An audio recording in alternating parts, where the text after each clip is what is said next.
Sou solteiro, trabalho, sou comerciante, tenho loja no centro da cidade e lido muito com clientes.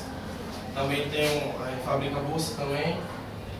Essa área de biblioteconomia, eu aprendi muito que não é minha área, realmente, mas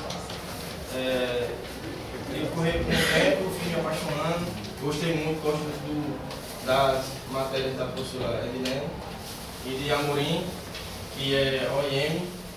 Também aprendi muito a organizar, já é organizado, agora eu estou máximo. No trabalho também, também lido com meus funcionários também e realmente me dedico o máximo para crescer e construir mais, com a minha aprimorando, conhecendo novas pessoas. Realmente trabalho em grupos com meus amigos, cuidando da minha sala. E é isso.